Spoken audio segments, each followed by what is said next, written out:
ठीक है बच्चों, यहाँ पर यही देखेंगे कि पूर्ति की कीमत लोच किसी वस्तु की कीमत में होने वाले प्रतिशत परिवर्तन के फलस्वरूप उसकी पूर्ति मात्रा में होने वाले प्रतिशत परिवर्तन को मापती है। हमने ये पढ़ा था कि कीमत यदि परिवर्तित होती है तो पूर्ति मात्रा भी क्या होती है, परिवर्तित हो जाती है। कीमत बढ़ती है तो पूर्ति मात्रा बढ़ जाती है, यदि कीमत घटती है तो पूर्ति मात्रा घट जाती है। लेकिन कीमत के बदलने से पूर्ति मात्रा कितनी बदलेगी, उस अनुपात को हम मापते हैं पूर्ति की कीमत लोच में, कि कीमत में होने वाले अनुपातिक प्रतिशत परिवर्तन का हम पूर्ति मात्रा में होने वाले अनुपातिक प्रतिशत परिवर्तन के हिसाब से देखते हैं, तब हम ज्ञात करते हैं पूर्ति की कीमत लोच। ये दोनों का अनुपात होती है। जैसे कि आप फॉर्मूले में देख पा रहे हैं ES, इसे लिखते हैं पूर्ति की कीमत लोच को ES, इलास्टिसिटी ऑफ सप्लाई। पूर्ति की लोच अर्थात पूर्ति की कीमत लोच भी इसे कहते हैं। पूर्ति मात्रा में होने वाला प्रतिशत परिवर्तन, कीमत में होने वाला प्रतिशत परिवर्तन। कीमत में होने वाले प्रतिशत परिवर्तन से पूर्ति मात्रा में कितना प्रतिशत परिवर्तन होता है, उसे हम कहते हैं पूर्ति की कीमत लोच। इसे मापने के लिए हम क्या करते हैं, पूर्ति मात्रा में परिवर्तन बटे में प्रारंभिक पूर्ति, कीमत में परिवर्तन बटे में प्रारंभिक कीमत। ये हमने किस तरीके से निकाला कि पूर्ति मात्रा में जो होने वाला प्रतिशत परिवर्तन है उसको हम ये देखते हैं पूर्ति मात्रा में परिवर्तन। प्रतिशत परिवर्तन को निकालना यदि आपने मैथ्स पढ़ी होगी तो आपको अच्छे से आता होगा कि पूर्ति मात्रा में परिवर्तन बटे में प्रारंभिक पूर्ति, जो प्रारंभिक पूर्ति है वो, और मल्टीप्लाई 100। आ रहा है बच्चों समझ में? यदि हम इसको बटे में फिर क्या लिखते हैं, कीमत में प्रतिशत परिवर्तन कैसे लिखेंगे, कीमत में परिवर्तन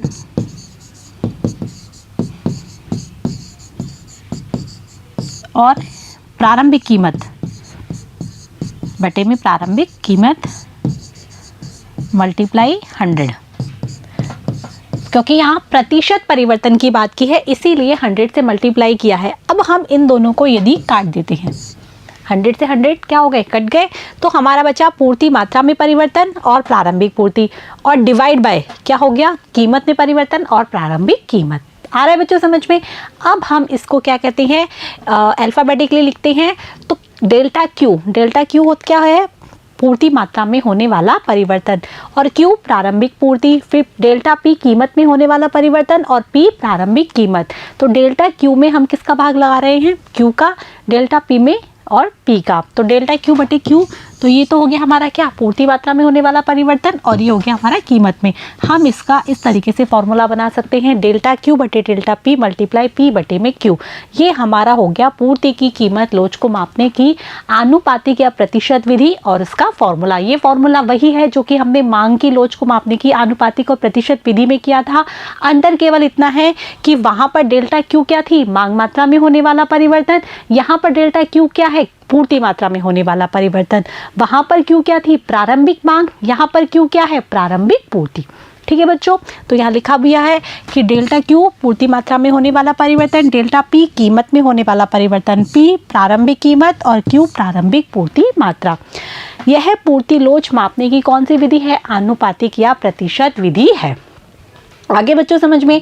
अब इसके एक सवाल के द्वारा हम क्या ज्ञात कर सकते हैं, मांग की जो पूर्ति की कीमत लोच ज्ञात कर सकते हैं। जैसे यहाँ पर दिया हुआ है उदाहरण, माना क्रिकेट गेंद की कीमत कितनी है, 10 रुपये। हम यहाँ P और यहाँ पर Q लिख देते हैं ताकि कि सवाल को करने में हमारे आसानी रहे कि 200 क्रिकेट गेंदों का उत्पादन किया जाता है 10 रुपये कीमत पर। 10 रुपये कीमत पर उत्पादन कितना हो रहा है, 200। ठीक है, जब गेंद की कीमत बढ़कर कितनी हो जाती है, 30 रुपये, गेंद की कीमत बढ़कर कि 30 रुपये हो गई, तो गेंद का उत्पादन भी बढ़ा दिया जाता है और कर दिया जाता है 1000। कीमतें बढ़ने पर पूर्ति भी क्या हो जाती है, बढ़ जाती है। वही चर्चा की थी। तो 10 से जब 30 कीमत हो गई तो उत्पादन भी 200 से बढ़कर कितना हो गया, 1000 रुपये। तो हमें यहाँ ज्ञात करनी है पूर्ति की कीमत लोच। तो सबसे पहले हम लगाएंगे उसका फॉर्मूला जो कि हमने अभी पढ़ा है, डेल्टा Q बटे डेल्टा P। यही फॉर्मूला किसका होता है, मांग की कीमत लोच का। ठीक है, अब हमें देखना है जो डेल्टा Q कितना है, Q कितना परिवर्तन हुआ है, 200 से 1000 हो गया अर्थात 800 का परिवर्तन हो गया। ठीक है, डेल्टा P 10 से 30 अर्थात कितने का परिवर्तन हो गया, 20 का। P प्रारंभिक कीमत कितनी है, 10, और प्रारंभिक मांग मात्रा कितनी है, पूर्ति मात्रा कितनी है, 200। ठीक है, हम इसको काट के आराम से सॉल्व कर सकते हैं। 4, 10 एकम 10, 10 दूनी 20, 2 एकम 2, 2 दूनी 4। तो ES बराबर यहाँ पर हमारी आ गई 2। पूर्ति की कीमत लोच कितनी आ गई हमारी 2। इस तरीके से आपको सवाल को सॉल्व करना है और 2 यहाँ पर पूर्ति की कीमत लोच आ गई है। आगे बच्चों समझ में। अब हम आगे देखते हैं कि जब पूर्ति वक्र ऊर्ध्व स्तरीय होता है तो कीमत की प्रति पूर्ण रूप से संवेदनशील है, अर्थात पूर्ति की लोच क्या होती है 0। जैसे हमने मांग की कीमत लोच में पढ़ा था कि क्या होता है कि कीमत कितनी परिवर्तित हो जाए लेकिन मांग मात्रा पर कोई प्रभाव नहीं पड़ता, वैसे ही कीमत चाहे कितनी परिवर्तित हो जाए पूर्ति मात्रा पर कोई प्रभाव नहीं पड़ता। तो पूर्ति वक्र कैसा होगा, वाई अक्ष के समानांतर या फिर हम कह सकते हैं ऊर्ध्व स्तरीय। ऐसी स्थिति में जो पूर्ति की लोच वो क्या हो जाती है 0 हो जाती है। जैसे ये डायग्राम ये है यहाँ पर P, अलग अलग कीमत है, P है, P1 है, P2 है, लेकिन जो पूर्ति मात्रा है वो क्या रहती है Q, अर्थात y अक्ष के समानांतर जब पूर्ति वक्र होता है तो कीमत के परिवर्तन होने पर पूर्ति वक्र पर कोई प्रभाव नहीं पड़ता है। पूर्ति वक्र कैसा हो जाता है ऊर्ध्व स्तरीय हो जाता है। तो यहाँ पर जो पूर्ति की लोच है वो कितनी होगी 0 होगी। ठीक है बच्चों। जब पूर्ति वक्र धनात्मक ढाल का है तो क्या होता है, कीमत में वृद्धि के साथ पूर्ति में वृद्धि होती है, अर्थात पूर्ति लोच भी कैसी होती है, धनात्मक होती है। जैसा कि पूर्ति वक्र होता है धनात्मक ढाल का कि कीमत में यदि वृद्धि होती है तो पूर्ति मात्रा में भी क्या होती है, वृद्धि होती है। P से कीमत P1 हुई तो पूर्ति मात्रा Q1 हो गई, P से कीमत P1 से P2 हुई तो पूर्ति मात्रा Q2 हो गई, अर्थात ऐसा है पूर्ति वक्र। तो ऐसे में क्या है, पूर्ति लोच कैसी होती है, धनात्मक होती है, पॉजिटिव होती है, क्योंकि धनात्मक ढाल का क्या है यहाँ पर पूर्ति वक्र है। पूर्ति लोच भी धनात्मक होती है। मांग की कीमत लोच के समान पूर्ति की लोच भी इकाइयों से स्वतंत्र है। जैसे मांग की कीमत लोच पर इकाइयों का कोई प्रभाव नहीं पड़ता, वैसे पूर्ति की कीमत लोच भी इकाइयों से स्वतंत्र होती है। ठीक है बच्चों। इसके बाद जो है वो है पूर्ति की कीमत लोच मापने की ज्यामिति विधि। जैसे कि हमने मांग की कीमत लोच मापने की बिंदु विधि ज्यामिति विधि का अध्ययन किया था, विभिन्न बिंदुओं पर देखा था कि मांग की कीमत लोच क्या होती है, वैसे ही हम यहाँ पर देखेंगे कि पूर्ति की कीमत लोच की ज्यामिति विधि क्या होती है। तो बच्चों जो पूर्ति की कीमत लोच की ज्यामिति विधि है वो उससे यदि हम पूर्ति की कीमत लोच ज्ञात करते हैं तो उसके लिए हम ये देखते हैं कि पूर्ति वक्र का उद्भव कहाँ से है, अर्थात पूर्ति वक्र स्टार्ट कहाँ से हो रहा है, उसके आधार पर हम पूर्ति की कीमत लोच ज्ञात कर सकते हैं। ठीक है बच्चों। तो ये डिफरेंशिएट करना आप थोड़ा सा समझ लेना कि मांग की कीमत लोच कैसे ज्ञात की थी और पूर्ति की कीमत लोच कैसे ज्ञात की है, पूर्ति की कीमत लोच की ज्यामिति विधि कौन सी है और मांग की कीमत लोच की ज्यामिति विधि कौन सी है। ठीक है। तो यहाँ पर ये लिखा है कि इस विधि के अनुसार पूर्ति की लोच पूर्ति वक्र के उद्गम पर निर्भर करती है। पूर्ति वक्र शुरू कहाँ से होता है। इस विधि में पूर्ति की लोच की 3 संभावित स्थितियों की कल्पना की जा सकती है। अब हम यदि पूर्ति की लोच ज्ञात कर रहे हैं, जैसे उसमें हमने 5 ज्ञात की थी मांग की कीमत लोच की ज्यामिति विधि में, यहाँ पर 3 स्थितियां संभव है। इन 3 स्थितियों में अलग अलग पूर्ति की लोच आती है और वो डिपेंड करता है कि पूर्ति वक्र कहाँ से शुरू हो रहा है। तो जो सबसे पहली जो स्थिति है जिसमें कि पूर्ति की जो कीमत लोच है वो इकाई के बराबर होती है, तो उसमें पूर्ति वक्र कहाँ से शुरू होता है, जो मूल बिंदु है वही उसका क्या होता है, उद्भव केंद्र होता है। पूर्ति की इकाई लोच जहाँ पूर्ति 1 के बराबर होती है, जब पूर्ति वक्र मूल बिंदु से शुरू होता है तो पूर्ति लोच क्या होती है, इकाई के बराबर होती है। ये हमारा पूर्ति वक्र है, ये मूल बिंदु से शुरू हो रहा है। यहाँ पर हमने मान लिया P0 कीमत है, यहाँ Q0 क्या है, मांग पूर्ति मात्रा है। तो ये जो मान लिया यही O बिंदु है और यही इसका M उद्भव बिंदु है। ये हमारा S पूर्ति वक्र है। तो हम क्या देख रहे हैं, यहाँ OQ0 और जो उद्भव बिंदु वाला MQ0 है, दोनों क्या है, बराबर है। हम ये कह सकते हैं MQ0 बराबर OQ0। ठीक है। इसीलिए यहाँ पर मांग की लोच क्या है, इकाई के बराबर। ठीक है बच्चों, क्योंकि यहाँ पर ये जो MQ0 और OQ0 दोनों क्या है, बराबर है, दोनों का अनुपात बराबर है। तो यहाँ पर जितना कीमत में अनुपातिक प्रतिशत परिवर्तन हो रहा है उतना ही पूर्ति मात्रा में अनुपातिक प्रतिशत परिवर्तन हो रहा है, इसीलिए पूर्ति की कीमत लोच इकाई के बराबर है। अब हम दूसरी स्थिति देखते हैं, इकाई से अधिक लोच, कि इकाई से अधिक लोच कब होती है।